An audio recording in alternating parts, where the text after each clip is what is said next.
प्रयागराज में संगम के नीचे 45 किलोमीटर लंबी और 12,000 साल पुरानी सरस्वती नदी मिली है, जिसने ऋग्वेद के लिखे पर वैज्ञानिकों की इलेक्ट्रोमैग्नेटिक सर्वे की मुहर लग गई है। जी हाँ मित्रों, इस वीडियो में हम आपको कुछ ऐसा बताने वाले हैं जिससे एक बार फिर आपको सनातन धर्म की महानता पर गर्व होने वाला है। मित्रों, हम अपने पूर्वजों से सुनते आए पवित्र सरस्वती नदी की कहानियां सिर्फ कहानी ही नहीं बल्कि अखंड सच्चाई है। इस बात की पुष्टि समय समय पर विज्ञान शोधों में मिलने वाले सबूत करते रहते हैं।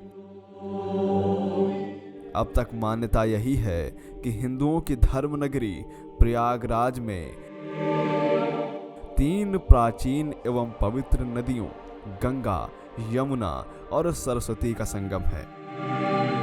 नमस्कार, मेरा नाम है धीरेन्द्र और आप देख रहे हैं दी साइंटिफिक हिंदू। मित्रों, भारतीय वैज्ञानिकों को संगम के नीचे लगभग 12,000 साल पुरानी नदी मिली है। माना जा रहा है कि यह ऋग्वैदिक काल की पूज्य और अब विलुप्त हो चुकी सरस्वती नदी हो सकती है।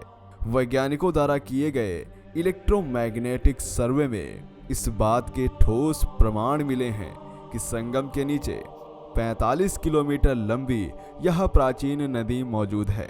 वर्तमान में इस संगम तट पर गंगा और यमुना नदी का मिलन होता है और ऐसे में इन दोनों की तलहटी में मौजूद सरस्वती नदी में जल का विशाल भंडार होने का अनुमान है।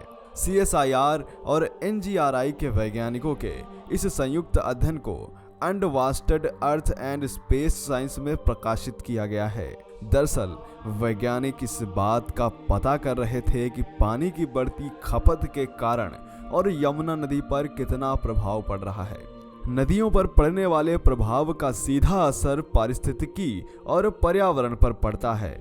नदियों को रिचार्ज करने वाली जमीन के नीचे मौजूद पुरातन नदियों के बारे में वैज्ञानिक जानकारी हासिल करना चाह रहे थे, क्योंकि नदियों को सिर्फ हिमालय जैसे ग्लेशियरों से नहीं बल्कि भूतल में मौजूद नदियों से भी जल मिलता है।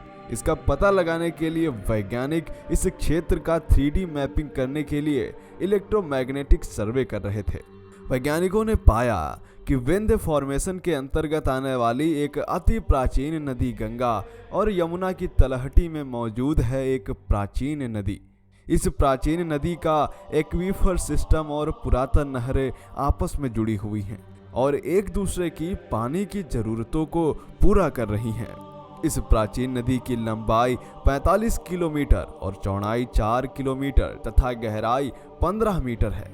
इसमें 2700 MCM रेत है और जब यह पानी से पूरी तरह भरी रहती है तो यह जमीन के ऊपर 1300 से 2000 वर्ग किलोमीटर के इलाके को सिंचित करने योग्य भूजल देती है।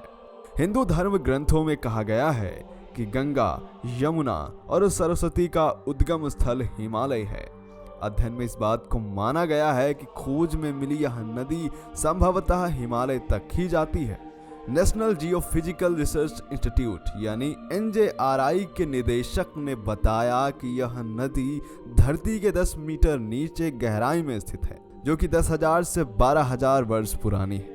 उन्होंने कहा कि समुचित अध्ययन के बाद ही नदी की सही उम्र की जानकारी दी जा सकती है। उन्होंने बताया कि सर्वे का काम जारी है और अभी तक पता चला है कि यह नदी कानपुर की ओर बह रही है। गौरतलब है कि प्राचीन नदियों की खोज के लिए जल संसाधन मंत्रालय द्वारा गठित 7 सदस्यीय आयोग ने 2016 में अपनी रिपोर्ट दी थी। इस रिपोर्ट में कहा गया था कि भूतल में प्राचीन नदी सरस्वती के बहने के साक्ष्य मौजूद हैं।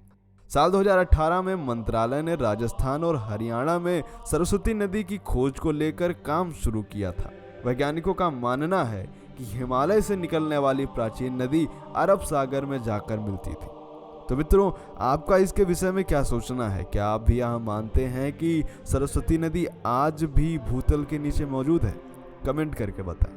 ऐसे वीडियो और पाना चाहते हैं तो सब्सक्राइब करें दी साइंटिफिक हिंदू को, या पोस्ट भेजी थी हमारे ही एक दर्शक ने। तो मित्रों, आप भी यदि किसी विषय पर वीडियो चाहते हैं तो हमें मेल करें और कमेंट करना ना भूलें। जय हिंद, जय भारत, वंदे मातरम।